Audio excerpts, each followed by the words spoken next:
untuk menyampaikan tentang materi kesehatan haji. Bismillahirrahmanirrahim. Assalamualaikum warahmatullahi wabarakatuh. Alhamdulillah, wassalatu wassalamu ala asyrofil anbiya'i wal mursalin sayyidina Muhammadin wa ala alihi wa sahbihi wasallam ajma'in. Amma ba'd. Yang kami hormati pendengar atau menteri Kabupaten Terpayang, yang kami hormati Bagian Kesra, penyelenggara dari Kabupaten Bengkayang, yang kami hormati, yang kami cintai Al-Quran dalam Tahun Haji tahun 2023 1440 dari Allah Subhanahu wa Ta'ala. Pada kesempatan ini kami diberi kepercayaan untuk menyampaikan materi tentang kebijakan penyelenggaraan kesehatan haji. Jadi untuk penyampaian ini kami bagi prosesing untuk kebijakan saya sendiri, kemudian nanti untuk mengasih masalah kesehatan akan disampaikan oleh Dr. Titi.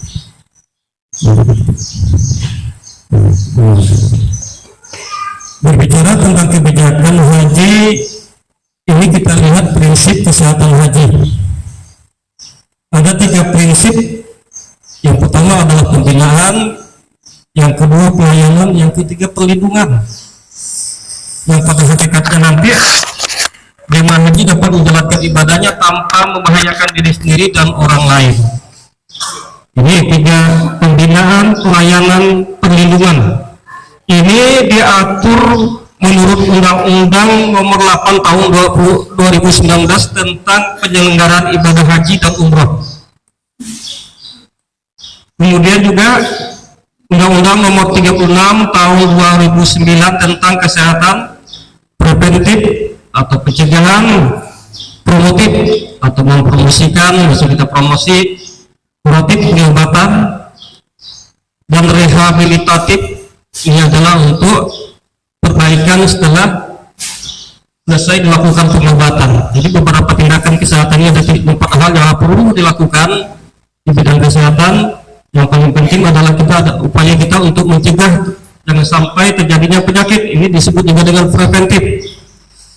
Sedangkan promotif ini adalah salah satu usaha untuk mempromosikan kesehatan, untuk meningkatkan, salah satunya adalah derajat kesehatan dengan berbagai upaya. Salah satunya adalah upaya dengan memberikan dukungan kesehatan, kemudian memberikan vaksinasi, terutama salah satu jemaah haji yang kemarin kita diwajibkan untuk memberikan perlindungan, yaitu vaksinasi COVID. Dan mudah-mudahan nanti setelah sore ini akan kita lakukan lagi dengan vaksinasi meningitis.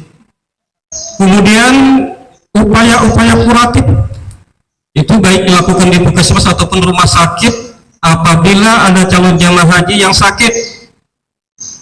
Sebelum pemberangkatan agar tetap sehat, dilakukanlah upaya-upaya pengobatan sejak dari awal telah kita lakukan, yaitu sebelum pendaftaran calon jemaah haji sudah dilakukan pemeriksaan kesehatan.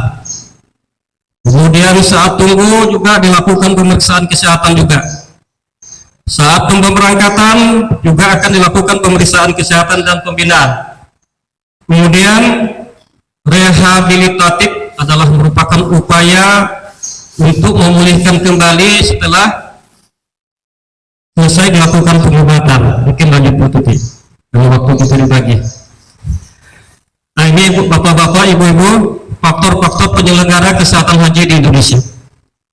Kesehatan haji ini ada 4 faktor yang mempengaruhi untuk menuju istitoah. Jadi kata-kata istitoah ini boleh atau tidak boleh berangkat untuk calon jemaah haji. Nah, ini yang pertama adalah dukungan masyarakat atau ulama. Jadi untuk kebijakan ini antara Kementerian Kesehatan dan Kementerian Agama sudah sepakat syarat untuk jemaah haji harus dilakukan pemeriksaan untuk menentukan status istitoah. Misalnya untuk pelunasan, syaratnya harus setelah dilakukan pemeriksaan kesehatan dan hasilnya misalnya hasilnya ada 4 nanti akan kita bahas sama-sama dulu sini. Kemudian yang kedua adalah komitmen politik. Jadi komitmen politik ini regulasi tentang pemerintah untuk mengatur tentang calon jamaah haji. Misalnya kita di Bengkayang ini komitmen politiknya antara kesehatan dan Kemenak ini sudah terjadi dalam satu sistem. Jadi Siskohatkes atau Siskohat haji. Ini komitmen politik. Kemudian juga undang-undang tentang mengatur pelaksanaan ibadah haji sudah diatur tentang pemeriksaan dan pembinaan haji dan umrah. Yang ketiga adalah integrasi sistem kesehatan haji dengan sistem layanan umum. Jadi bisa kita lihat, Bapak tinggal klik di internet, lihat Google atau Siskohat atau Siskohatkes, lihat misalnya daftar sekarang tahun berapa yang akan muncul. Nah ini bisa dilihat zaman sekarang, tidak bisa dimulai Pak Bu ya. Nah begitu juga dengan sistem sekarang ini COVID. Misalnya kalau Bapak tidak pernah imunisasi, ternyata dilihat di sistem informasi sekarang, jadi nampak kita lihat misalnya vaksinasinya udah lengkap atau vaksinasinya udah belum lengkap. Nah ini bisa dilihat dalam satu sistem hanya dengan menggunakan nomor induk atau nomor induk kependudukan. Ini integrasi, makanya zaman sekarang ini zamannya canggih. Kemarin kita tahun 2017 udah disimulasikan tentang penggunaan Siskohatkes. Jadi setiap jamaah haji sudah dientrikan datanya, tidak lagi manual. Sekarang udah tinggal di barcode, data kesehatan Bapak atau Ibu udah terekam. Tidak lagi dengan manual pakai tulis tangan Bu ya. Itu zaman yang canggih sekarang. Ini.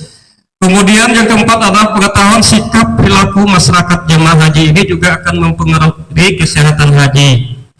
Jadi salah satunya yang diselenggarakan pada hari ini adalah kegiatan manasik haji tingkat kabupaten. Jadi ini salah satu untuk memberikan informasi kepada calon jemaah haji agar pelaksanaan ibadah nanti dapat berjalan dengan baik. Jadi pengetahuan sikapnya apa sebelum pemberangkatan, kemudian setibanya di bandara Pontianak sampai di Batam nanti bagaimana prosedurnya, kemudian dari pemberangkatan dari Batam ke Arab Saudi juga harus kita ketahui, pengetahuan yang harus kita pelajari sedikit demi sedikit, dan mudah-mudahan di sana karena dalam perjalanan ini memakan waktu lebih kurang 40 hari Bapak Ibu ya. Kemudian sikap perilaku, lain Padang, lain belalang, lain lubuk, lain ikannya. Beda Pak kalau di Indonesia dengan di Arab Saudi. Kalau di sana orangnya udah pada ramai. Kalau di Indonesia kan kalau kita lihat masih banyak tumbuh-tumbuhan. Kalau di sana itu padang batu, padang pasir, panas luar biasa. Jadi sikap perilaku kita juga kita jaga kalau di negeri orang atau di negeri sana. Kemudian lanjut Ibu ya. Kemudian faktor-faktor kesehatan jamaah haji di Arab Saudi. Ini ada beberapa hal saat kita lihat kesehatan haji di Arab Saudi ini ibadah haji ini kan identik dengan 3 hal. Yang pertama adalah berkumpulnya massa. Karena kalau kita lihat nanti di Arab Saudi jamaah haji Indonesia totalnya lebih kurang 230.000. Kalau di Arab Saudi ini hampir 3 juta Pak. Bayangkan penduduk Bengkayang aja hanya 200 lebih, hanya satu tempat. Jadi kalau di sana tidak dapat dibayangkan manusia lautan manusia. Kemudian perjalanan. Jadi perjalanan kita memakai dari Bengkayang ke Pontianak udah melakukan perjalanan lebih kurang 1 hari juga dalam perjalanan. Kemudian setelah di Pontianak menginap 1 malam, besoknya melakukan perjalanan ke Batam. Itu lebih kurang naik pesawat lebih kurang 1 jam lebih. Nah, kemudian setelah di Batam kita akan di manasik lagi 1 hari, kemudian besoknya melakukan perjalanan ke Arab Saudi. Ini lebih kurang 6 sampai 8 jam naik pesawat Pak ya. Nah ini betul-betul memerlukan waktu. Kemudian dalam pelaksanaan haji juga kita tidak luput dari aktivitas fisik. Jadi aktivitas fisik ini aktivitas yang melelahkan, karena ibadah haji ini identik dengan ibadah fisik Pak. Mulai dari melakukan pergi melaksanakan tawaf, kemudian melaksanakan sa'i, sampai melempar jumrah, semuanya dengan melaksanakan jalan kaki, melaksanakan dengan fisik kita. Nah ini salah satu ibadah haji. Jadi kalau dilihat dari tabel ini, berkumpulnya orang, perjalanan, aktivitas fisik kalau tidak dikendalikan, maka penyakit baru eksaserbasi atau semakin berat. Tadinya kalau kita lihat data-data hasil pemeriksaan, banyak yang ditemukan orang tensinya tinggi atau penyakit reumatiknya atau kencing manisnya, kalau tidak dikendalikan nanti akan memperberat, akan menyebabkan terjadinya penyakit. Misalnya bisa dirawat, akan dehidrasi, atau bahkan ada yang meninggal karena berimpit-impitan. Karena pada saat kita melaksanakan haji ini, manusia begitu banyak, fisik kita tidak kuat, akhirnya sesak napas, yang tadinya kena asma, timbul asmanya. Nah ini yang kita takutkan di Tanah Suci Makkah. Karena begitu beda di Tanah Suci Makkah dengan Indonesia, karena di Indonesia kita hanya mengalami suhu 30 lebih ya, paling tinggi 33 derajat. Tetapi kalau musim di sana Arab Saudi sekarang ini bisa 50 lebih derajat Bapak Ibu. Keluar hotel harus pakai topi atau pakai siram muka dengan air untuk mendinginkan kepala. Nah ini yang kita pikirkan. Jadi kalau tidak mampu fisik kita benar-benar, akan menyebabkan eksaserbasi penyakit baru. Jadi ini untuk rukun dan wajib haji yang tidak, akibatnya banyak orang yang tidak bisa melaksanakan ibadah haji untuk melaksanakan rukun maupun wajib haji, akhirnya hajinya hanya di pondok atau di hotel. Nah ini kebanyakan yang kami lihat tahun 2018 kemarin, banyak yang tua-tua juga berangkat yang tidak bisa melaksanakan ibadah haji, hanya haji yang bersifat wajib yang bisa dilaksanakan. Untuk ibadah-ibadah lain banyak yang hanya bisa dikerjakan di hotel. Mudah-mudahan untuk lanjut lagi ya, karena kita waktu kita ini terbatas, nanti akan ada 2 sesi lagi. Lanjut Bu. Nah ini pengendalian faktor risiko dan determinat kesehatan haji. Jadi untuk kita sudah melaksanakan beberapa determinan, mulai dari pendaftaran kemarin kita sudah menuju 9 puskesmas untuk melaksanakan pemeriksaan kesehatan pertama. Yang sudah kita laksanakan, kemudian sudah juga saya input kemarin di Sisbahatkes. Jadi untuk sekarang adalah untuk tahap yang kedua adalah pemeriksaan kesehatan kedua, yaitu untuk menentukan istitoah atau tidak istitoah. Jadi faktor tadi ada risiko kesehatan haji, lingkungan, lelah, dan hidrasi, ini bisa kita kendalikan atau kita kontrol yang ada di Indonesia. Ini kalau Bapak-Bapak bisa untuk lingkungan bisa dilakukan modifikasi, kemudian lelah, ini kebanyakan yang tua nanti banyak berjalan akhirnya banyak lelah, banyak istirahatnya. Yang ketiga dehidrasi, biasanya kita disiapkan oleh pemerintah cadangan air mineral. Di sana cadangan air memang luar biasa banyak Bapak Ibu, tidak kekurangan air kalau di Makkah Madinah itu. Kemudian faktor risiko kesehatan haji saat di Arab Saudi. Nah ini lingkungan, dengan lingkungan tadi juga mempengaruhi. Di sana kepadatan yang luar biasa, kemudian waktu juga, kemudian sosial. Karena perbedaan sosial ini di sana, kalau kita lihat masyarakatnya yang dari Asia orangnya kecil-kecil, kalau orang Afrika, orang Eropa ini masyarakatnya adalah besar-besar badannya Pak ya. Jadi kadang-kadang juga berpengaruh ini untuk sosial. Kemudian juga masalah sosial, tata keramanya juga lain. Karena adat bahasa kita berbeda. Kadang-kadang juga di sana tuh bermacam-macam suku bangsa, otomatis bahasanya juga berbeda. Paling tidak kita harus sedikit demi sedikit belajar bahasa lah kalau tahu. Kalau tidak tahu, yang penting bisa berbahasa Indonesia. Karena pengalaman kami juga kemarin di sana, ada yang tidak bisa berbahasa Indonesia waktu sesat, bingung Pak Ibu ya. Ada yang tidak bisa berbahasa Indonesia, akhirnya bingung juga. Akhirnya kita pakai bahasa isyarat yang kebanyakan. Nah, ini bisa dikendalikan. Kemudian adalah dehidrasi ini bisa juga dikendalikan dengan kendali atau dikontrol. Ini salah satunya adalah bagaimana haji bisa dilaksanakan dengan baik, dan mudah-mudahan dari mulai keberangkatan sampai pulang nanti dalam kondisi baik. Nah, ini kemudian lanjut lagi.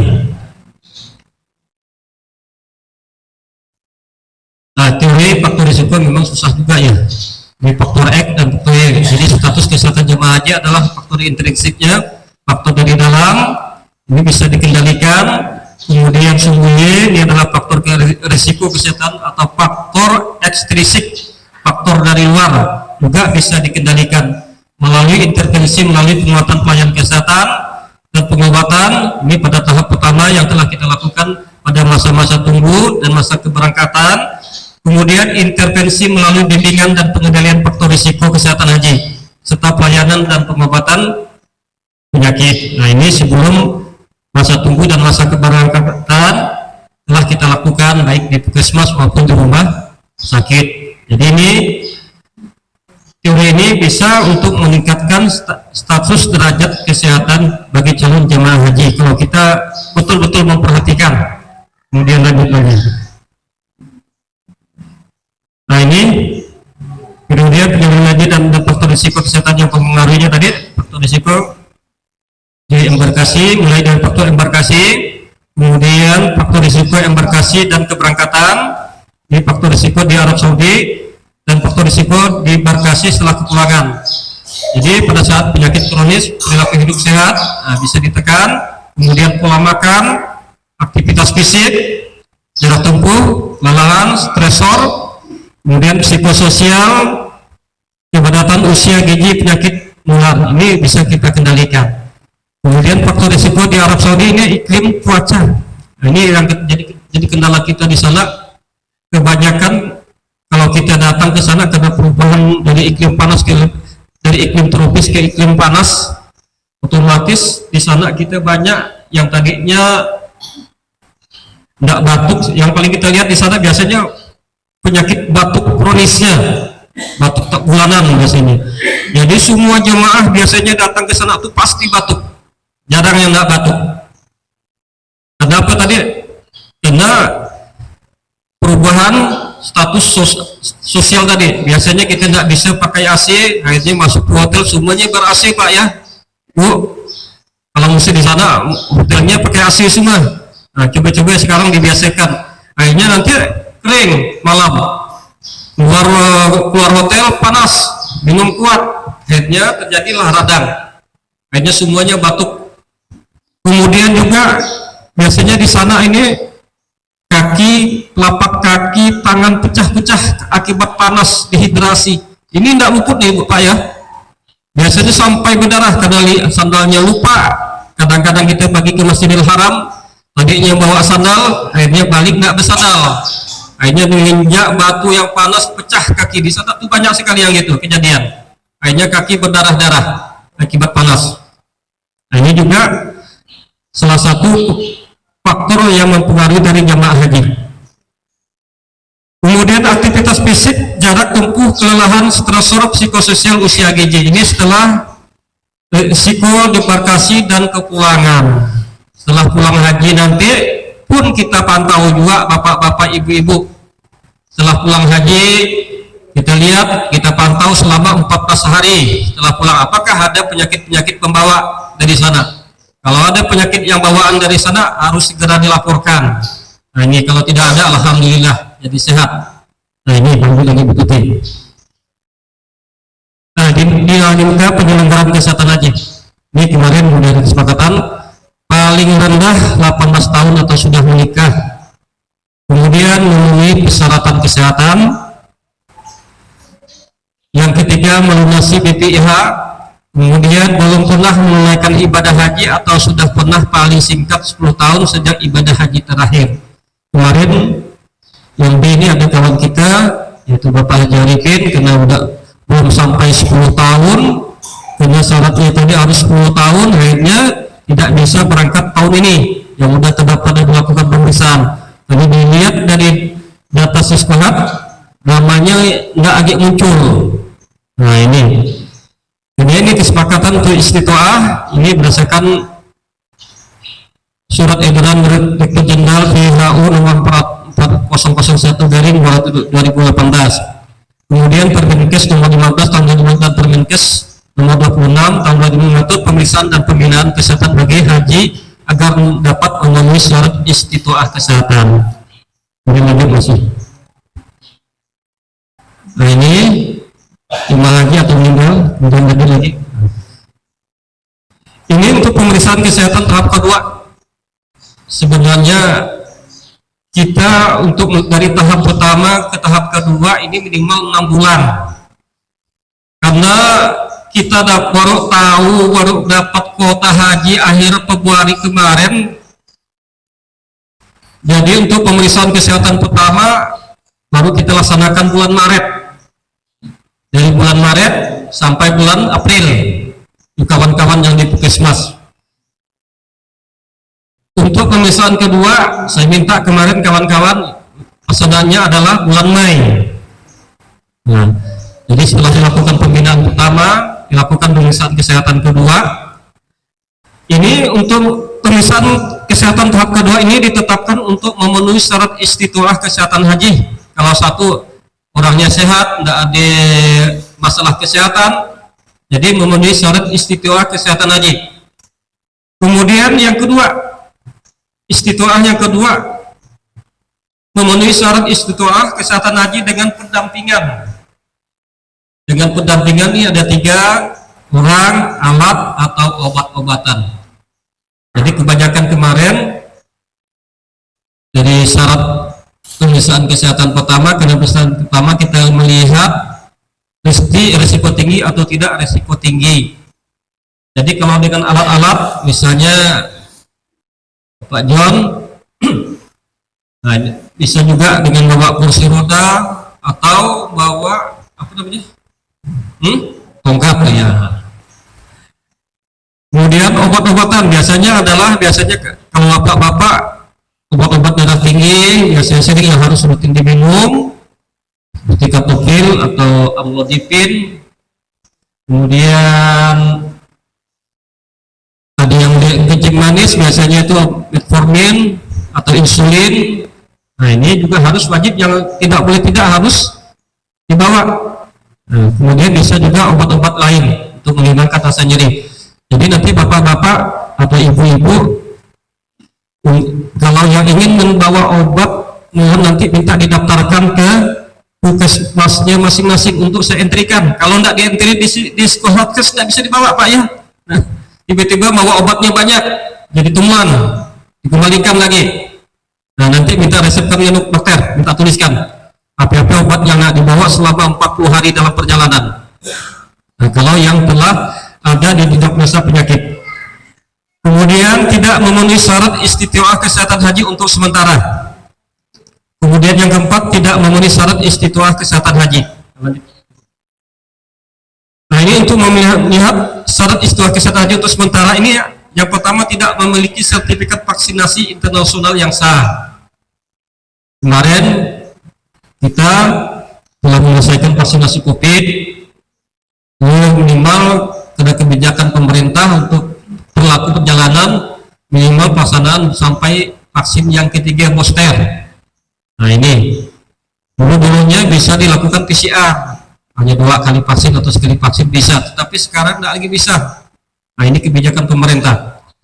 Kemudian juga jemaah haji harus wajib divaksinasi meningitis. Ya insya Allah nanti sore akan kita laksanakan. Ini wajib. Kalau belum dilakukan vaksinasi meningitis, apabila terjadi masalah misalnya tidak bisa dilakukan, harus minta surat ke dokter atau penjelasan yang bersangkutan jamaah calon haji tidak bisa dilakukan meningitis. Ini semuanya akan disinkronisasikan dengan vaksinasi internasional yang sah. Nanti akan kita minta capnya di provinsi. Kemudian yang kedua adalah menderita penyakit tertentu yang berpeluang sembuh. Contohnya penyakit HIV, demam berdarah, atau penyakit TBC.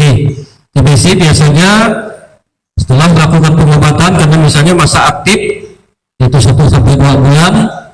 Kalau itu masa aktif, dia sudah melakukan pengobatan 2 bulan, berarti penularan penyakitnya sudah lemah, jadi bisa dengan jalan tadi. Kalau dia masih tahap aktif, jadi kita tidak bisa berangkat. Ini salah satu contoh adalah penyakit TBC kalau pengobatannya belum lengkap. Kemudian suspek atau konflik penyakit menular yang berpotensi wabah. Penyakit menular misalnya kena COVID, paling tidak 14 hari setelah dilakukan isolasi, ternyata sembuh dari isolasi. Psikosis akut, ini penyakit gangguan jiwa nih, biasanya dilakukan pengobatan juga. Fraktur tungkai yang membutuhkan imobilisasi. Nah, contoh fraktur patah tungkai selama 4 bulan karena imobilisasi, penyembuhan remodeling dari tulang ini biasanya 4-6 bulan.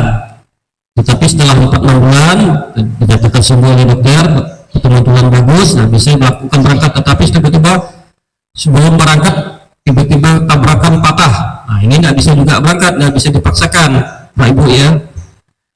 Kemudian fraktur tulang belakang tanpa komplikasi neurologis, nah, patah tulang belakang ini, atau darah lumbar 1, lumbar 2, nah ini tanpa komplikasi. Kalau ada komplikasi lumpuh juga tidak bisa melakukan pemberangkatan.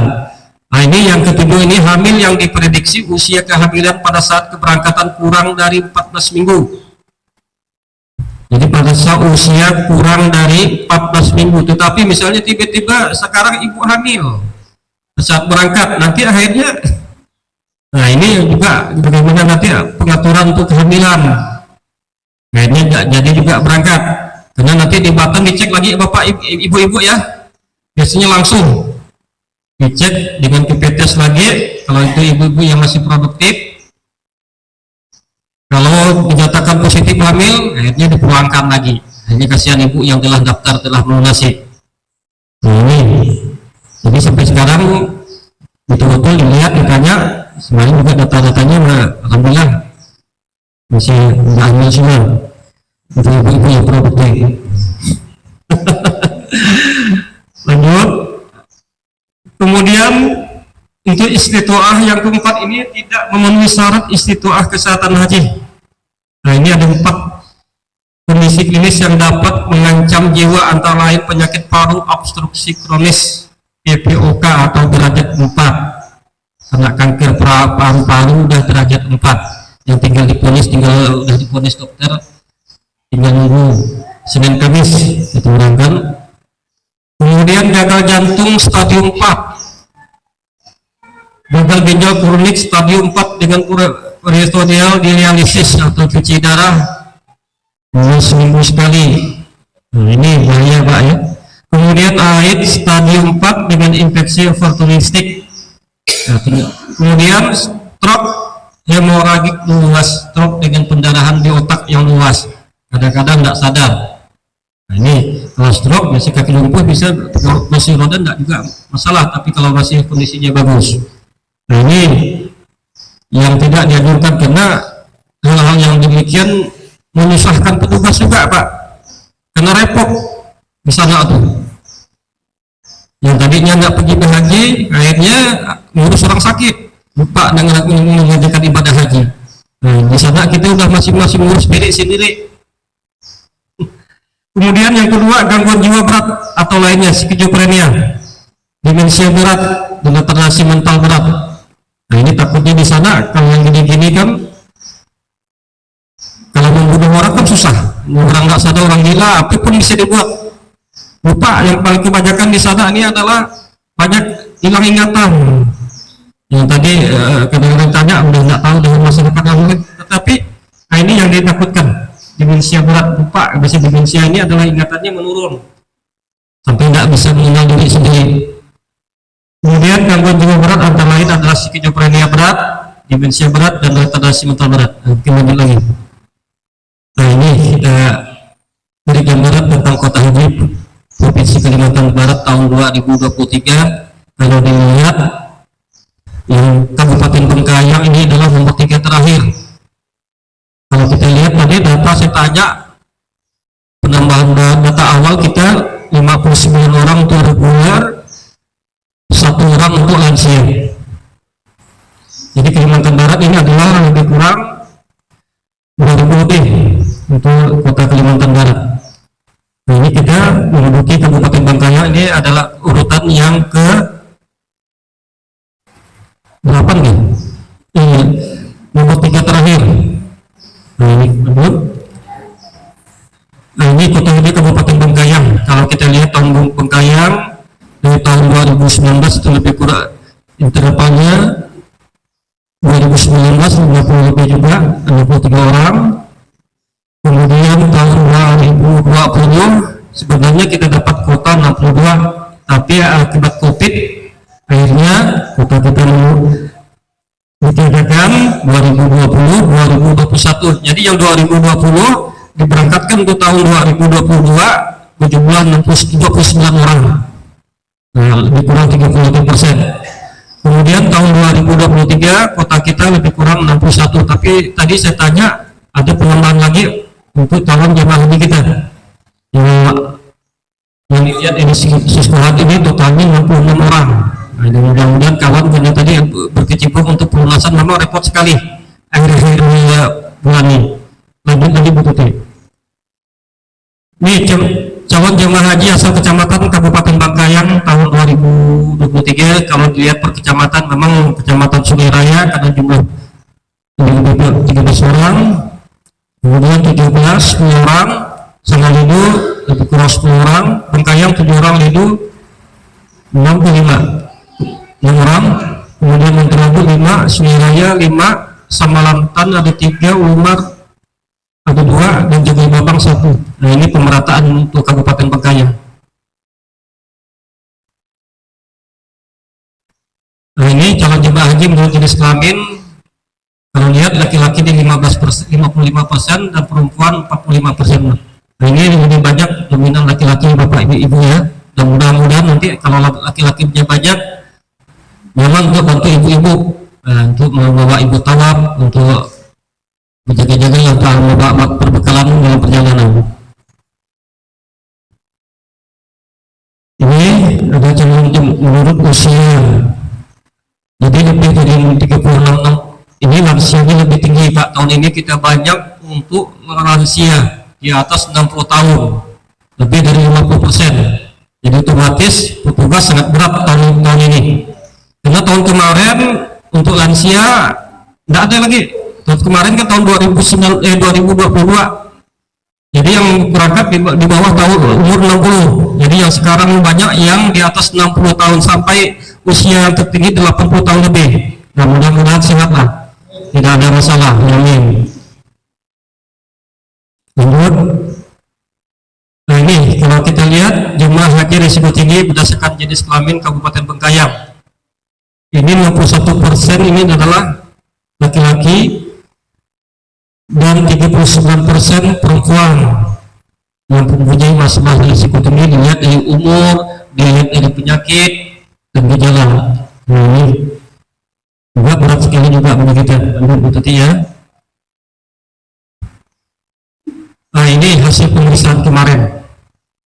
Setelah melakukan pemeriksaan pertama, kita lihat dengan Risti dengan kategori usia di atas 60 tahun dengan ditambah penyakit, ini lebih kurang 29 orang. Kemudian tidak Risti, tidak risiko tinggi, ini 15 orang, ini aman. Kemudian yang hijau Listi dengan kategori usia kurang dari 60 tahun ditambah penyakit penyerta lebih kurang 15 orang. Kemudian listi dengan kategori usia kurang dari 60 tahun tanpa penyakit. Nah, ini satu orang. Jadi kalau kita lihat yang merahnya lebih banyak, berarti otomatis berat juga bagi kita. Nah, ini lagi. Ini penyakit, gambaran penyakit setelah dilakukan pemeriksaan kesehatan pertama. Otomatis penyakit yang paling banyak ini mendominasinya adalah penyakit hipertensi, Pak ya. Hipertensi hampir 50% kalau dilihat dari lingkaran nih. Kemudian penyakit lupa. Nah, sini atau lansia ini 54 ini. Yang lainnya masih imbang. Jadi otomatis kalau kita lihat penyakit hipertensi ini itu penyakit bisa disebabkan akibat pola hidup atau usia, juga akibat tingginya stres kata orang kita ya. Jadi salah satu untuk mengintervensi penyakit hipertensi ini adalah kalau dia udah hipertensinya terus menerus, otomatis obatnya juga harus rutin diminum kalau bapak-bapak yang udah usia lanjut. Jadi mungkin menganjurin dokter obat hipertensi tetap harus diminum untuk mengendalikan, selain tadi mengendalikan lingkungan, stresornya juga kita kendalikan, karena di sana juga sangat berat sekali. Nah ini karena kalau kita lihat kalau hipertensi tidak dikendalikan dampaknya nanti sangat berat. Yang lebih kita takutkan adalah terjadi sampai pendarahan karena panas luar biasa di sana, stresornya tinggi, mulai dari ngantri WC, mau tidur, mau apa, mau melaksanakan ibadah, semuanya ngantri Pak ya. Kalau tidak sabar memang membudak-budak, akhirnya kan batal lamanya. Ini yang harus kita perhatikan. Lanjut Bu Tuti, tinggal kita waktu kita bagi. Nah ini kegiatan-kegiatan haji kemarin di saudaranya ini salah satu contoh pemeriksaan melalui EKG, konsultasi dokter, kemudian pembinaan. Nah, lanjut lagi Bu Tuti. Nah ini kami koordinasi ke Puskesmas tentang pemeriksaan kesehatan haji, permasalahan dan kekurangan dari Puskesmas tentang pembinaan haji. Lanjut. Nah ini Bapak nanti kartu kesehatan haji ini salah satunya yang akan dikalungkan di leher, yang udah punya barcode, tinggal dilihat, nanti udah di scan. Nah ini semua data kesehatan bisa dilihat. Ini salah satu contoh. Kemudian lanjut. Nah ini kartu tentang kesehatan jemaah haji dilihat dari vaksinasinya, international certificate vaksin. Ini harus wajib punya. Nanti setelah bapak-bapak ibu melakukan vaksinasi ini, setelah di entry akan kita sahkan ke KKP kesehatan pelabuhan di Pontianak. Nah ini sebagai gambaran dari pelaksanaan ibadah haji, mulai dari rentetan, mulai dari pendaftaran sampai dengan masa tunggu, masa keberangkatan turun jemaah haji. Nah, mungkin ini yang dapat kami sampaikan Pak ya. Ini beberapa penghargaan pemerintah tentang kesehatan haji Indonesia dari mulai 2016 kita lihat harganya luar biasa sekali banyak. Nah mungkin ini yang dapat kami sampaikan untuk lanjutnya nanti kami mohon kepada Bu Tuti untuk pembinaan manasik pas waktu ini.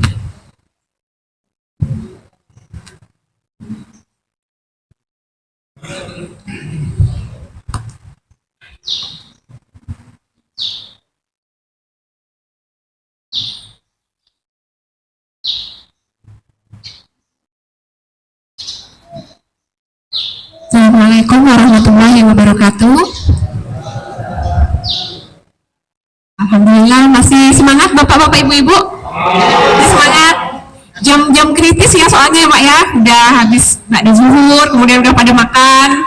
Lalu biasanya datangnya ngantuk ya bapak-bapak ibu-ibu. Nah gimana kalau kita berdiri dulu ya? Kita peregangan dulu. Ya kita berdiri dulu. Soalnya tadi saya perhatikan udah pada ngantuk kayaknya, kasihan juga soalnya seharian ya bapak-bapak ibu-ibu ya. Ya kita berdiri, kita peregangan sebentar biar lebih fresh gitu. Nah, bapak-bapak ibu-ibu silahkan tangannya ke depan, dua tangannya. Nah, digerak-gerakkan ke depan. Ya, kemudian ke samping, digerakkan ke samping. Nah, sekarang ikuti perintah saya, tangan kanan silahkan pegang bahu kiri. Ya, benar. Berarti masih loading nih, masih loading. Ya, bahu kiri. Nah, sekarang sebaliknya. Nah, ya benar, tepuk-tepuk. Nah, sambil dimotivasi. Ya, tepuk-tepuk bahunya. Ya, dikasih motivasi. Yo, kita bisa, kita bisa. Insya Allah kita semua sehat ya, bapak-bapak, ibu-ibu. Nah, baik, terima kasih. Silahkan duduk kembali. Bagaimana rasanya? udah lebih agak segar atau tambah ngantuk? Kalau tambah ngantuk kayaknya dari panitia disiapkan kopi ya di belakang. Mungkin kita santai aja biar nggak terlalu tegang, kita santai aja. Jadi yang mau ngopi silahkan, bapak-bapak yang mau ngopi silahkan, kita sambilan. Ada yang mau ngeteh silahkan. Nah, saya menyambung materi dari Bapak Haji Anas yang udah lebih dulu menyampaikan tentang kebijakan pelaksanaan pembinaan kesehatan haji di kesehatan. Nah, jadi Bapak tadi udah berbicara banyak untuk apa dilakukan pembinaan, kemudian gimana dasar hukumnya, apa alasannya, dan untuk apa nanti bagi Bapak-Bapak Ibu sekalian. Nah, kalau saya di sini lebih fokus ke tips-tips atau apa yang perlu kita lakukan, karena kita udah tahu nih, kita udah diperiksa. Bapak-bapak ibu-ibu udah diperiksa belum? Sudah berapa kali? 1 kali. Ada yang 1 kali, ada yang udah 2 kali ya. Nah, jadi tadi dikatakan kan pemeriksaan pertama itu untuk mengetahui berapa yang risiko tinggi, berapa yang tidak risiko tinggi. Nah, kemudian dilanjutkan pemeriksaan kedua. Nah, mau diketahui nih, berapa yang istitoah, berapa yang istitoah dengan pendampingan, berapa yang tidak istitoah sementara. Nah, masih ada penyakit-penyakit yang bisa disembuhkan. Kemudian berapa jemaah haji yang tidak istitoah. Dan alhamdulillah sepertinya tidak ada yang tidak istitoah ya Pak ya. Alhamdulillah. Jadi meskipun ada beberapa calon jemaah haji yang menderita penyakit, tapi masih dikategorikan istitoah meskipun harus dengan pendampingan.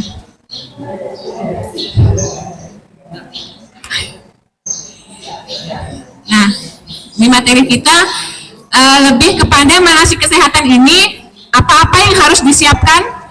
Yang pertama itu selama di perjalanan, kemudian nanti bagaimana manasik itu sebelum ibadah haji dilaksanakan, kemudian manasik kesehatan haji saat ibadah haji, dan yang terakhir sampai dengan haji bagi jemaah haji yang risiko tinggi. Lanjut Pak, garis besar aja. Nah, di sini saya menyiapkan pantun ya semalam. Mohon didengar bapak-bapak ibu-ibu. Alangkah tenang bumi Bengkayang, alamnya indah sujud di hati. Alhamdulillah senang terbayang. Insya Allah bapak-bapak ibu-ibu akan berangkat haji. Terima kasih. Nah, ini sudah disampaikan Pak Anas tadi bahwa ada beberapa prinsip kesehatan haji. Mungkin kita lanjut aja. Nah, ini juga jadi tujuan penyelenggaraan kesehatan haji juga sudah dibahas oleh Pak Haji Anas. Nah, di sini. Jadi apa maksudnya manasik kesehatan? Jadi bapak-bapak ibu-ibu saya ingin menyampaikan apa maksud kita menyampaikan materi pada hari ini. Nah, manasik kesehatan itu adalah pemberian informasi atau penyuluhan, mungkin yang lebih dikenal bapak-bapak ibu-ibu itu penyuluhan ya, penyuluhan kesehatan seperti itu, yang bersifat promotif dan preventif kepada jemaah haji yang dilaksanakan oleh pemerintah, kemudian pemerintah daerah dengan atau melibatkan peran serta masyarakat. Lanjut Pak. Nah, data-data ini kurang lebih, lanjut aja Pak. Nah, di sini bisa kita lihat tahun ini alhamdulillah kita jemaahnya banyak yang risiko tinggi. Atau kita syukuri enggak apa-apa. Risiko tinggi kita diingatkan bahwa dengan adanya risiko tinggi kita lebih waspada. Nah, jadi kita lebih bisa antisipasi. Kemudian tahun ini juga jemaah kita banyak yang lansia. Alhamdulillah.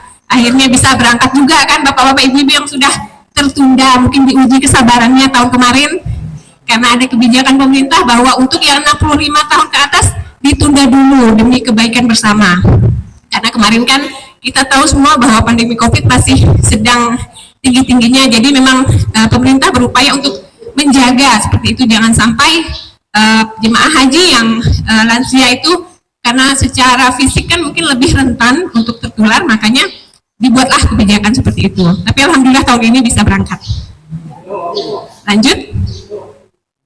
Nah, ini data istitoahnya. Jadi yang istitoah dan istitoah tidak dengan pendampingan itu bisa kita lihat. Jadi di Kabupaten Bengkayang itu ada beberapa yang istitoah dengan pendampingan, begitu juga di kecamatan-kecamatan yang lain. Lanjut. Nah, ini beberapa penyakit terbesar seperti disampaikan Pak Anas sebelumnya bahwa didominasi oleh penyakit darah tinggi. Hampir semua jemaah ada penyakit hipertensi, dan selanjutnya di yang sehat juga alhamdulillah juga lumayan banyak, ada sekitar 18 jemaah. Kemudian penyakit yang di bawahnya setelah hipertensi itu kencing manis atau diabetes mellitus. Selanjutnya penyakit sendi, seperti itu, sendi atau tulang, artrosis atau mialgia. Lanjut. Nah, di sini saya ingin bapak-bapak ibu-ibu melihat kira-kira dari gambar ini apa yang bisa disampaikan. Mungkin ada yang ingin ngasih masukan. Kira-kira kalau melihat seperti ini, yang terbayang seperti apa? Panas, sumpek, kemudian silahkan. Iya, bisa kita bayangkan betapa ribuan jutaan orang berkumpul di satu tempat yang sama dengan tujuan yang sama. Nah, lanjut Pak. Jadi kita bisa bayangkan bahwa ibadah haji ini apa yang perlu kita siapkan, bekalnya. Ya, seperti yang disampaikan Bapak tadi. Nah, ini udah tadi kan Pak. Lanjut. Jadi memang ibadah haji ini identik dengan ibadah fisik. Karena mau tidak mau kita memang akan terkuras fisik yang begitu begitu hebat lah istilahnya ya. Begitu hebat, di mana ada kegiatan berjalan kaki yang berkilometer seperti itu kan. Nah, kemudian penyesuaian badan kita dengan suhu tubuh di sana dengan suhu lingkungan di sana yang kemungkinan bisa sampai 50 derajat Celcius. Bapak-bapak Ibu merasakan nggak fenomena perubahan lingkungan beberapa bulan terakhir? Apa yang kita rasakan? Nah, ini di Indonesia kan kita merasakannya panasnya luar biasa. Jadi kita bisa membayangkan di sana bagaimana lagi panasnya. Tapi insya Allah dengan niat kita untuk melakukan ibadah, maka kita akan bisa melewatinya, insya Allah. Lanjut. Nah, jadi yang pertama yang perlu kita perhatikan yaitu manasik kesehatan selama di perjalanan. Yang kita perlu siapkan pertama di bandara di tanah air. Jadi ada beberapa penerbangan yang akan dilalui oleh bapak-bapak ibu-ibu ya. Yang pertama nanti dari Pontianak ke embarkasi Batam. Nah, itu pertama kali. Selanjutnya nanti dari Batam ke Arab Saudi. Nah, jadi ada beberapa kali perjalanan. Begitu pula sebaliknya. Jadi yang perlu diperhatikan yang pertama yaitu membawa alat pelindung diri yang telah dibagikan. Jadi biasanya bapak-bapak ibu-ibu akan dibekali dengan masker seperti itu. Jadi biasanya yang lebih sering ya Pak Anas ya, masker biasanya. Karena bagaimanapun juga potensi penularan penyakit itu lebih besar lewat dari udara, lewat dari pernapasan seperti itu. Maka kita dianjurkan untuk menggunakan masker. Kemudian diusahakan tertib saat naik bus. Kemudian menghindari berdesak-desakan. Jadi kita udah membiasakan, memudayakan kita nih tidak asal seruduk gitu ya, asal rebut-rebutan seperti itu. Kita budayakan antri seperti itu. Kemudian duduk sesuai dengan kursi yang telah ditentukan. Biasanya nanti ada ketua rombongan ya Pak. Nah, ketua rombongan akan selalu mengingatkan ini. Saat naik bus akan dihitung satu-satu, sudah lengkap belum, seperti itu. Jadi usahakan tertib. Kemudian usahakan membawa air minum selama perjalanan. Nah, jadi air minum ini memang teman setia selama pelaksanaan ibadah haji, karena memang di mana-mana harus siap dengan pembawa bekal air minum. Kemudian selama perjalanan di pesawat, yang pertama minum air yang cukup. Nah, saya bilang tadi kan di mana-mana air itu ada. Kemudian menggunakan selimut dan kaos kaki. Biasa penerbangan yang berjam-jam di ketinggian pesawat itu biasanya udara cenderung dingin sekali. Nah, jadi untuk antisipasi. membawa selimut dan kaos kaki. Kemudian menggunakan pelembab kulit dan bibir. Lalu selanjutnya melakukan peregangan tubuh setiap 3 jam. Seperti yang kita lakukan tadi, kita melakukan peregangan. Jadi sambil duduk juga bisa gerakan kaki pelan-pelan, tangan digerakkan seperti itu. Jadi tidak juga harus seperti senam yang gimana, tapi usahakan setiap 3 jam dilakukan peregangan tubuh. Kemudian jika memungkinkan ini berjalan, tapi jika memungkinkan. Kemudian tidak menahan buang air besar atau buang air kecil. Kadang kan ada yang riwah ya, kalau ingin buang air terus belum apa-apa udah bingung nanti gimana caranya, gimana cara basuh atau gimana cara menghidupkan air itu. Nanti bapak-bapak, ibu-ibu jangan malu untuk bertanya. Jadi di setiap perjalanan itu ada petugas yang mendampingi. Di pesawat juga demikian, ada petugasnya yang mendampingi. Jadi silahkan bertanya. Jangan istilahnya kan malu bertanya sesat di jalan ya. Jangan sampai hanya gara-gara kita malu bertanya kita menahan kencing seperti itu. Lanjutnya, ini menghubungi petugas kesehatan jika merasa sakit. Nah, ada beberapa penyakit yang mungkin bisa disebabkan karena penerbangan ya. Hipoksia itu kekurangan oksigen seperti itu. Kemudian deep vein thrombosis, jadi trombosis vena dalam. Itu akibat kita terlalu lama di satu posisi, itu tidak menggerak-gerakkan kaki. Jadi trombosis di venanya bisa jadi. Kemudian jet lag itu penyesuaian antara di udara dengan di darat seperti itu. Jadi penyesuaian tubuh itu jet lag namanya. Kemudian kita bisa temukan juga nyeri pada telinga biasanya. Mungkin ada yang pernah penerbangan, mungkin umroh sebelumnya atau berkunjung kemana gitu, pernah tidak mengalami bahwa saat terbang nyeri di telinga kita? Pernah, berdengung seperti itu. Bisa diantisipasi dengan memakan permen biasanya pada saat akan landas. Kemudian mabuk perjalanan. Ada yang mabuk, bapak-bapak, ibu-ibu? Ada yang mabuk mobil lah, mungkin pesawat nggak mabuk ya. Mungkin nggak mabuk lah ya. Kemudian dehidrasi, bisa terjadi dehidrasi juga. Makanya kita harus siapkan air minum. Lalu di Bandara Arab Saudi juga kurang lebih sama, antri, hindari berdesak-desakan. Kemudian ini kurang lebih ya seperti yang di awal di bandara saat di Arab Saudi. Lanjut Pak. Apakah saya kelajuan bapak-bapak ibu-ibu? Enggak ya. Kalau memang ini kita langsung interaksi aja. Kalau memang ada yang langsung ingin tanya, enggak apa-apa. Kita biar lebih hidup dan tidak ngantuk ya bapak-bapak ibu-ibu ya. Nah ini manasik sebelum ibadah. Jadi di hotel apa-apa yang harus kita lakukan? Pertama, jaga kesehatan dan kebersihan diri dan juga kebersihan lingkungan. Kemudian mengkonsumsi makanan yang sudah disediakan tepat waktu. Biasanya udah ada jadwalnya ya Pak ya.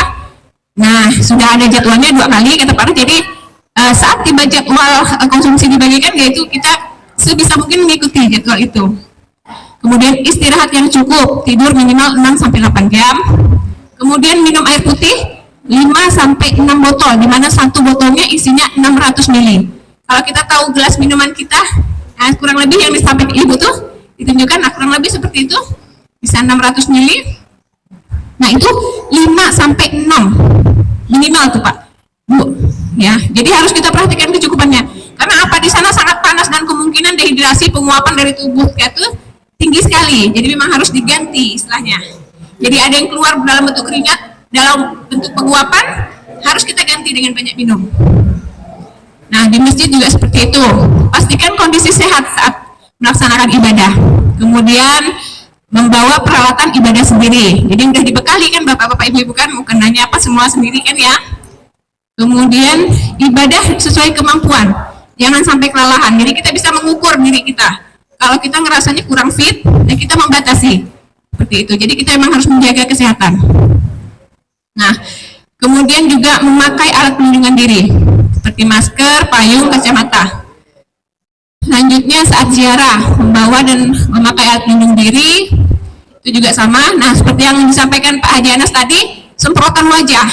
Jadi menyemprotkan air pakai spray seperti itu wajah agar tidak terlalu panas wajahnya. Dan menggunakan kacamata karena dari sengatan sinar matahari ya. Nah, lanjut Pak. Nah, ini rentetan rukun haji yang akan dilaksanakan. Mulai dari ihram, kemudian tawaf, sa'i, tahalul, wukuf, kemudian mabit di Musdalifah, di Mina, melempar jumroh, tawaf ibadah, dan tawaf wadah. Jadi sebagai sebisa mungkin semua rukun haji ini bisa kita jalankan dengan kondisi badan kita yang sehat. Gitu. Jadi apa-apa yang bisa kita lakukan? Nah, bisa kita lihat di sini. Lanjut Pak. Nah, ini ya yang bisa kita lakukan agar rukun haji tadi yang disebutkan itu bisa maksimal. Kita coba melaksanakan hal-hal tersebut ini. Berikut ini. Makan makanan bergizi dan buah-buahan. Kemudian hindari aktivitas yang berlebihan, kemudian melakukan peregangan, terutama setelah perjalanan jauh. Lanjut. Nah, periksa kesehatan secara teratur dan minum obat sesuai jenis penyakit yang diderita.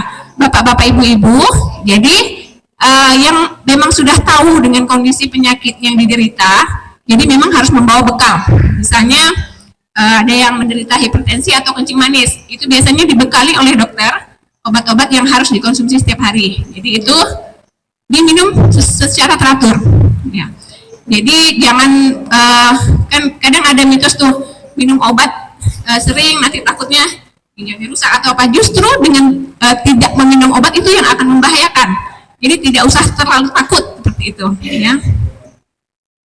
Kemudian gunakan payung saat berada di luar pondokan. Kemudian semprotkan air ke wajah. Ini sudah tadi.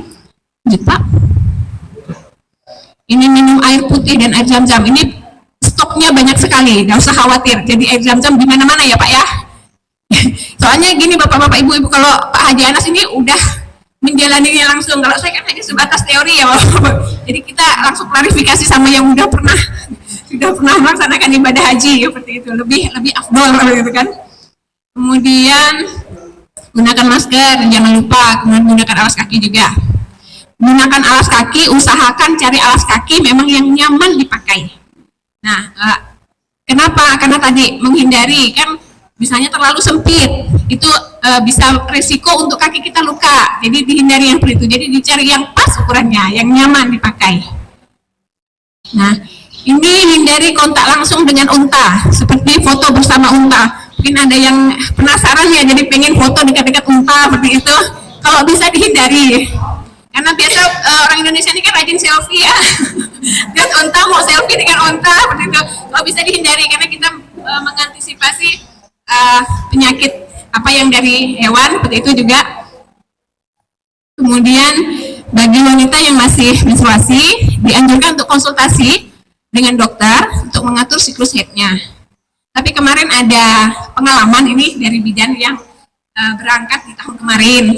Jadi pengalaman pribadi sih ya, beliau menyampaikan mungkin bisa di-share ke calon jemaah haji yang tahun ini bahwa sebenarnya menstruasi itu kan fitrahnya dari perempuan ya, dari wanita. Jadi dia udah mengalami sendiri, coba menahan dengan obat-obatan, tapi justru lebih panjang. Nah, saudarullah yang mungkin itu diingatkan mungkin ya, karena sebenarnya itu fitrahnya. Dia berjalan aja seperti biasa gitu, seperti itu. Tapi tidak salah juga bapak-bapak ibu kalau memang ingin seperti apa berkonsultasi ke dokter juga silahkan seperti itu. Itu adalah pilihan sih sebenarnya. Nah, ingin menjalaninya secara normal, secara alami atau ingin mengupayakan dengan obat-obatan silahkan saja. Kemudian jangan menahan buang air kecil. Nah ini tidak merokok. Maaf mungkin di sini ada bapak-bapak ibu atau ibu-ibu yang merokok. Diusahakan kalau bisa tidak merokok bapak-bapak ibu ya, ditahan-tahan ya. Tidak bisa merokok saudara Pak, tidak bisa merokok Pak di hotel full AC, jadi tidak bisa merokok. Kemudian tahalul atau bercukur secara sehat dan aman. Di sini lebih penekanannya kepada alat cukurnya yang digunakan yang baru, jadi jangan sampai bertukar tukar pakai dengan yang lain. Kita hindari mungkin penyakit yang tertular dari luka, mungkin dari bekas pisau cukurnya. Lalu seringlah membaca-baca doa untuk kesehatan dan keselamatan. Sekarang kita lebih fokus ke penanganan atau apa yang harus dilakukan pada jemaah haji yang sesuai klasifikasi ini. Misalnya ada yang demensia, seperti tadi kan banyak ditemukan ya Pak, calon jemaah haji yang di sana lupa ingatan demensia ini yang pikun, istilahnya bahasa kita awam itu pikun. Nah, pikunnya parah gitu, sampai mungkin sesat di mana-mana gitu ya Bapak Ibu ya, karena udah dengan dirinya tidak ingat, dengan rombongannya tidak ingat. Nah, seperti itu. Jadi apa yang harus dilakukan? Nah, ini ada langkah-langkahnya, yaitu beribadah sesuai kemampuan dan jangan memaksakan diri. Kemudian selalu didampingi baik oleh rombongan ataupun oleh pendamping. Jangan seorang-seorang ya gitu maksudnya, jangan seorang-seorang kemana-mana. Jadi harus ada pendamping atau rombongan. Kemudian juga minum air putih nih seperti biasa, istirahat cukup, dan kemudian pendamping atau kepala rombongan ya mengawasi jemaah haji dengan demensia dalam aktivitas sehari-hari. Jadi misalnya udah tahu dari rombongan ini ada yang maaf, mungkin ada yang mulai pikun, jadi udah mulai kawan-kawannya yang lain sering mendampingi, begitu, jangan ditinggalkan. Nah, minum obat sesuai anjuran. Lanjut.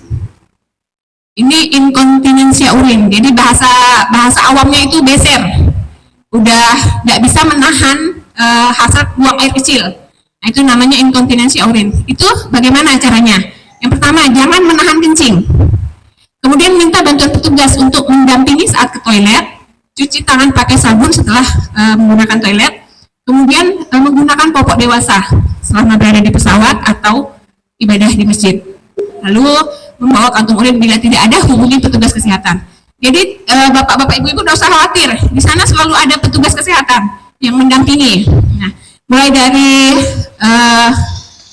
saat embarkasi ya Batam ya Pak ya, calon jemaah haji itu sudah didampingi oleh petugas TKHI.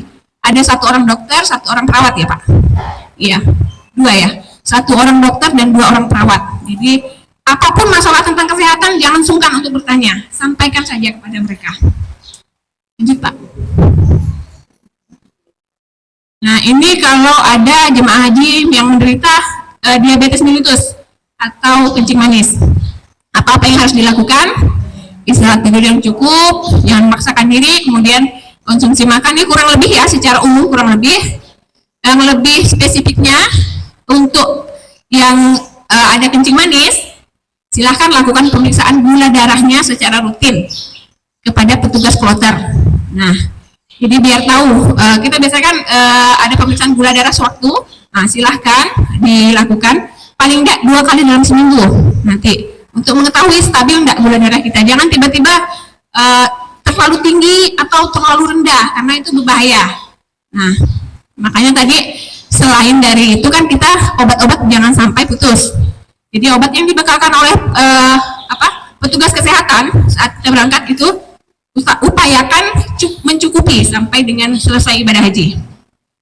Lalu, nah, pastikan mencuci dan mengeringkan kaki setiap hari. Karena apa? Karena jemaah misalnya dengan penyakit diabetes mellitus itu resiko untuk lukanya lebih besar. Karena apa? Karena biasanya saraf-saraf di ujung, biasanya di ekstremitas bawah ya, di kaki, itu sudah kurang sensitif. Jadi kalau luka pun kadang tidak terasa, tidak ketahuan.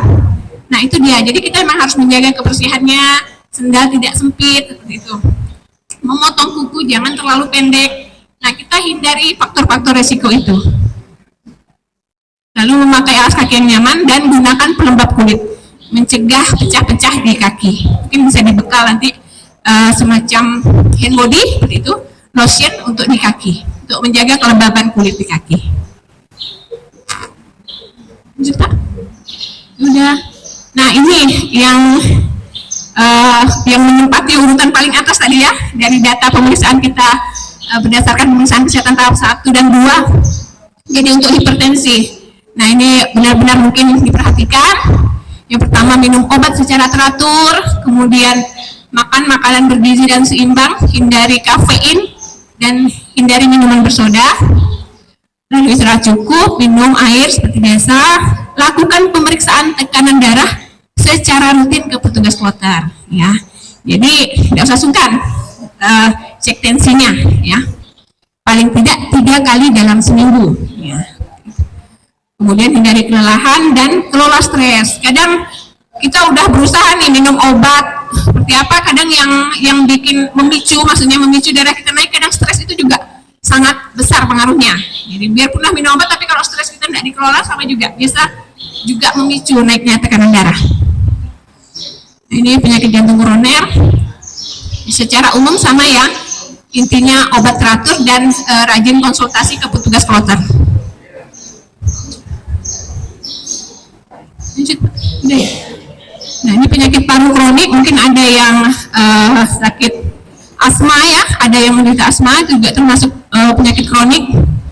Ini penekanannya jauhi polutan seperti asap rokok, debu, jadi usahakan menggunakan masker. Kemudian kontrol kondisi kesehatan seperti tekanan darah dan saturasi oksigen. Jadi karena dia ada masalah di paru-paru, jadi kita harus memastikan bahwa kecukupan oksigen kita baik. Jadi pemeriksaan saturasi oksigen itu mau tahu bahwa oksigen di dalam tubuh kita itu cukup atau tidak. Nah, itu juga silakan diperiksakan rutin ke petugas. Nah, ini sepintas tentang protokol kesehatan COVID-19, karena status pandemi ini juga masih belum dicabut. Info-infonya sepertinya akan dicabut oleh WHO, tapi karena masih belum, kita tetap ingatkan kepada bapak-bapak, ibu-ibu untuk mematuhi protokol COVID-19. Upaya yang dilakukan yang pertama, vaksinasi COVID-19 yang pertama, kedua, dan yang booster ketiga. Sudah semua kan bapak-bapak, ibu-ibu kan? Alhamdulillah. Kemudian biasanya nanti ada karantina di asrama haji. Karantina di asrama haji itu, kemudian kalau pengalaman tahun lalu ada tes PCR lagi nanti di Pontianak. Jadi yang positif jadi masih tinggal dulu seperti itu, dan kita tidak ingin seperti itu. Kita mudah-mudahan kebijakannya tahun ini tidak seperti itu. Kita berdoa saja. Jadi kita berdoa harapannya yang sudah memang benar-benar vaksin COVID sudah dianggap langsung layak gitu untuk terbang. Kalau dulu memang sangat ketat, karena itu tadi udah vaksin pun, booster sekalipun yang ketiga tetap diminta untuk PCR. Jadi pemerintah Arab Saudi memang agak ketat sekali kemarin. Tapi mudah-mudahan tahun ini agak bisa dilonggarkan, karena kita juga masih menunggu kebijakan yang terbaru tentang pelaku perjalanan ya Pak. Nah, jadi sementara memang masih sama, pelaku perjalanan harus booster ketiga. Jadi ini perlu diingat. Jadi patuhi 5M. Tetap harus diingat. Yang pertama, memakai masker. Yang kedua, mencuci tangan. Ketiga, menjaga jarak, menjauhi kerumunan, dan mengurangi mobilitas. Jadi selama masa-masa bapak-bapak, ibu-ibu menunggu masa keberangkatan, kalau bisa tetap kita patuhin ini. Karena kita tidak pernah tahu apakah mungkin kesannya sudah tidak terlalu banyak, karena sebenarnya mungkin sudah terbiasa kita jadinya dengan flu-flu biasa yang mungkin kalau diperiksa itu bisa jadi positif. Begitu, tapi kita upayakan sambil menunggu masa keberangkatan kita tetap patuh terhadap ini. Ya, secara ini kita sudah berikhtiar secara maksimal, tapi selebihnya kita bertawakal gitu. Tapi kita kuatkan di ikhtiar kita. Lanjut Pak. Nah, ini tahun lalu juga sama. Jadi setelah pulang dari Arab Saudi tetap di PCR lagi di asrama haji Batam. Kemarin juga seperti itu. Datang ke tanah air juga dilakukan PCR lagi. Jadi ada beberapa jemaah haji memang yang masih positif. Jadi mereka di karantina juga di asrama haji. Tapi alhamdulillah kemarin jemaah kita yang 29 orang semuanya negatif semua. Karena mungkin memang mereka patuh terhadap protokol COVID seperti itu. Jadi alhamdulillah tidak ada yang tertular COVID selama menjalankan ibadah haji di Arab Saudi. Nah, ini juga yang mungkin penekanannya Pak, evaluasi kita dari tahun kemarin. Jadi nanti bapak-bapak, ibu-ibu saat ketiba dari Arab Saudi, bapak-bapak, ibu-ibu akan dibekali dengan kartu K3JH. Jadi ini untuk memantau bapak-bapak, ibu-ibu selama 14 hari setelah berada di tanah air, apakah menderita penyakit atau tidak. Jadi kalau ada keluhan segera lapor ke petugas puskesmas, tidak ada pun lapor. Jadi kartu ini seharusnya dikembalikan lagi ke kami. Nah, seperti itu. Jadi ini yang perlu diingat. Jadi untuk memantau apakah aman atau tidak jemaah haji kita. Lanjut ya. Ini sedikit pesan tentang perilaku hidup bersih dan sehat. Nah, untuk apa bapak-bapak, Bapak Ibu dikenalkan dengan PHBS, mungkin sudah selama musim COVID hal ini jadi hal yang sudah sangat biasa sekali ya. Di mana-mana petugas-petugas kesehatan mempromosikan PHBS ini. Apa itu PHBS? Jadi PHBS itu adalah perilaku hidup bersih dan sehat, di mana dengan PHBS ini bertujuan akan mengembangkan perilaku. Perilaku itu kebiasaan kita, diupayakan Bapak-Bapak Ibu sudah terbiasa melakukannya, perilaku hidup bersih dan sehat ini. Jadi untuk apa? Untuk mencegah terjadinya penularan penyakit. Kemudian untuk menciptakan jemaah haji yang sehat.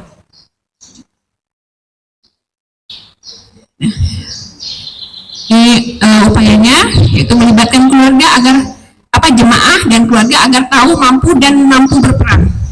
Jadi setelah mendapatkan informasi saat ini pengetahuannya bertambah, kemudian bisa melaksanakan dan mempraktekannya. Bagaimana misalnya cuci tangan yang benar, apa yang harus dilakukan agar kita selalu sehat seperti itu. Lanjut Pak. Lanjut. Nah ini ya yang dikatakan PHBS Bapak-Bapak Ibu-Ibu. Yang pertama, biasakan mencuci tangan pakai sabun. Nah karena tangan kita inilah sumber penyebaran penyakit. Memang sepertinya sepele, tapi itulah kenyataannya. Jadi biasakan mencuci tangan pakai sabun di air mengalir, diusahakan. Kemudian cukup makan buah dan sayur, kemudian beraktivitas fisik paling tidak 30 menit per hari. Itu dibiasakan mulai sekarang. Kemudian penggunaan toilet sehat, tidak merokok, membuang sampah pada tempatnya, dan selalu menjaga protokol kesehatan. Nah ini 6 langkah cara mencuci tangan. Apakah Bapak-Bapak Ibu-Ibu ada yang pernah terpapar dengan materi ini? Apakah sudah tahu bagaimana cara mencuci tangan yang benar? Nah, mungkin kita bisa praktek ya. Yuk kita praktek bersama. Yang pertama, langkah pertama, mungkin Pak Haji Anas bisa bantu saya. Langkah pertama, basahi tangan, kemudian, nah bisa diikuti Bapak-Bapak Ibu-Ibu, bagaimana cara mencuci tangan yang benar? Ya benar, kita ratakan sabunnya. Kemudian langkah kedua, punggung tangan. Ya benar, punggung tangannya. Kemudian yang ketiga di sela-sela jarinya. Sela-sela jari menyilang. Ya benar. Kemudian yang keempat di ruas jari. Di ruas jari. Kemudian yang kelima, ibu jarinya. Ya benar Bu. Ya ibu jari. Kemudian yang terakhir di ujung jari. Nah, dengan cuci tangan yang baik dan benar ini akan meminimalkan kotoran-kotoran dan penyakit yang menempel di tangan itu akan menular ke orang lain dan ke diri kita sendiri. Jadi diupayakan mulai sekarang cuci tangannya jangan asal sabun, udah berapa detik udah selesai gitu ya. Jadi diupayakan perilaku ini udah mulai dibudayakan dalam kehidupan sehari-hari. Lanjut Pak. Nah ini materi terakhir ternyata tentang gizi. Sepintas tentang gizi. Jadi tubuh kita perlu asupan gizi untuk sehat. Nah itu tidak kita pungkiri karena motor perlu bensin, badan kita juga perlu makanan agar tetap sehat ya. Yang lain-lain kita upayakan, tapi kalau kita asupan gizinya tidak cukup juga sama. Jadi kita juga lemah biasanya kan. Lanjut. Nah, gizi seimbang adalah susunan makanan sehari-hari yang mengandung zat gizi dalam jenis dan jumlah yang sesuai kebutuhan.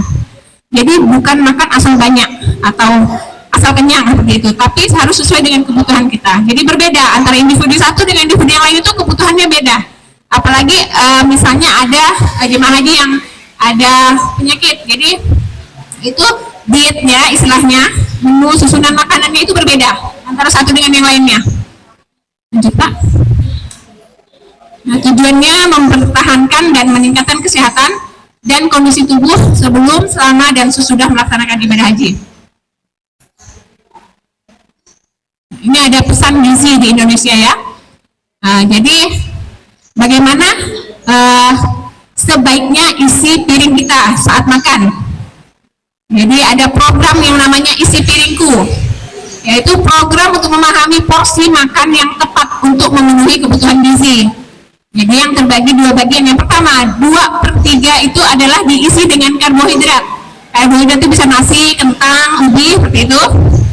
dan sepertiganya itu diisi lauk pauk dan 2/3-nya adalah sayuran dan buah-buahan.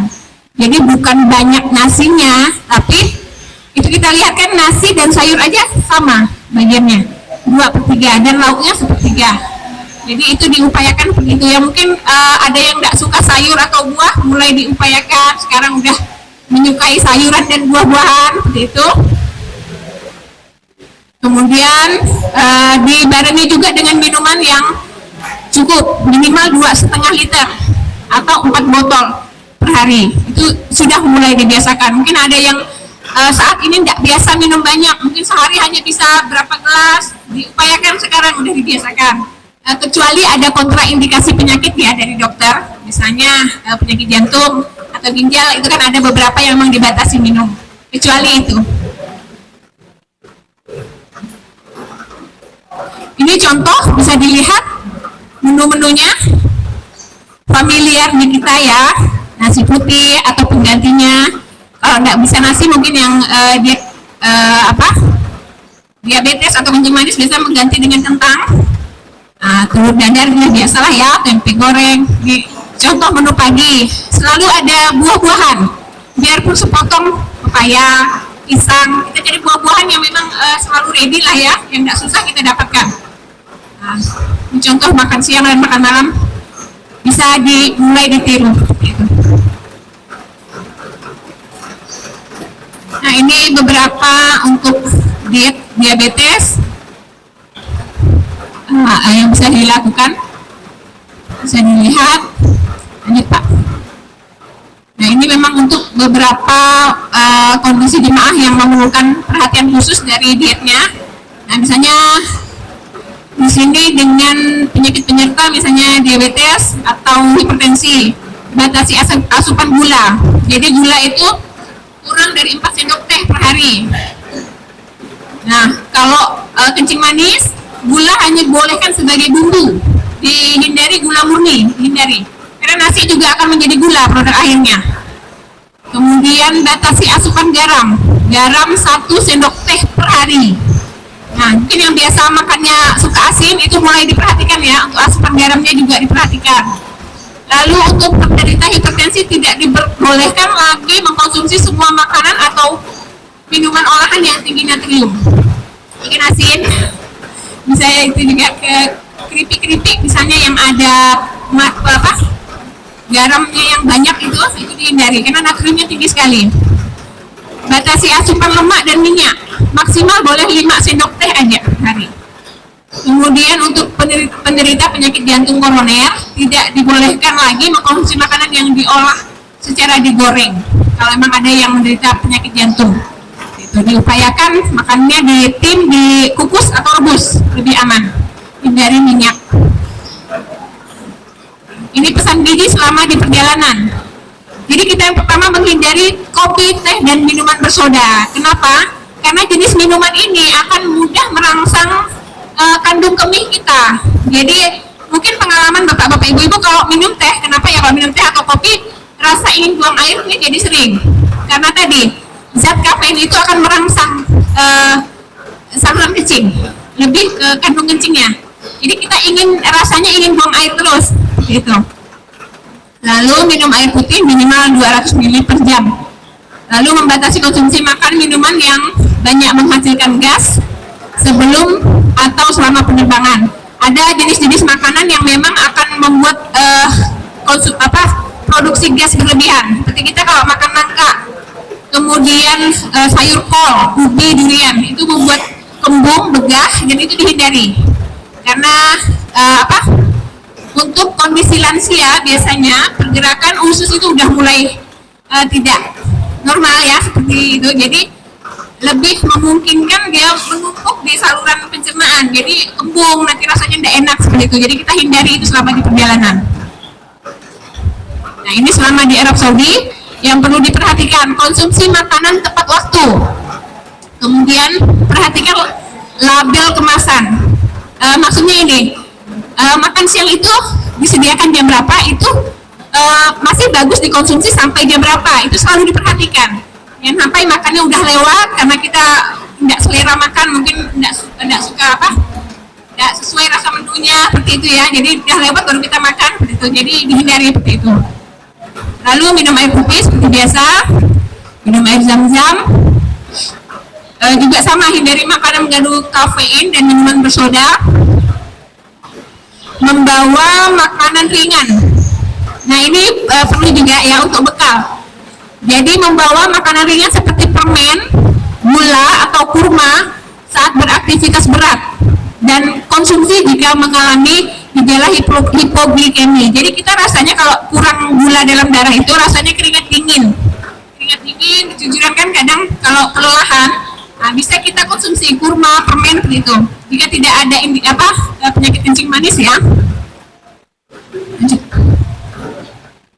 Nah, jadi makan dan minumlah sesuai kebutuhan dengan pola gizi seimbang agar tubuh bugar untuk mendukung pelaksanaan ibadah haji. Nah, itu dia pesan-pesan gizi dari Kementerian Kesehatan Republik Indonesia untuk menjaga kebugaran Bapak-bapak, Ibu-ibu sebelum melaksanakan ibadah haji, selama perjalanan, dan selama di Arab Saudi.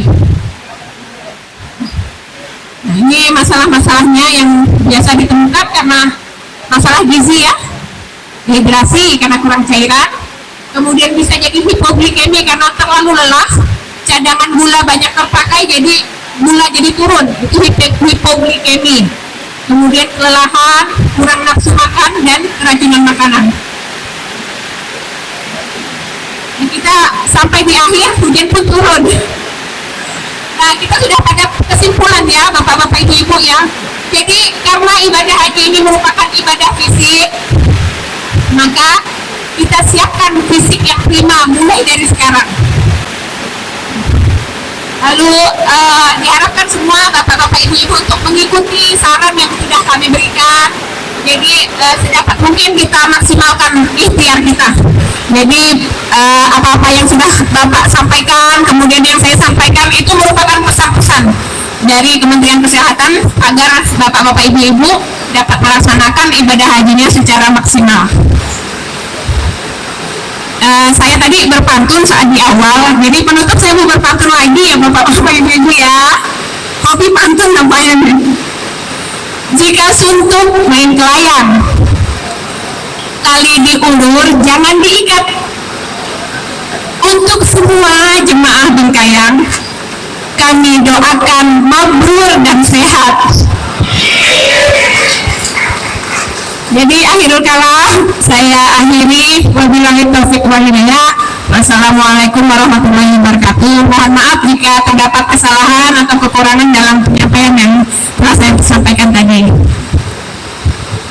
Kita terima kasih juga kepada narasumber kita.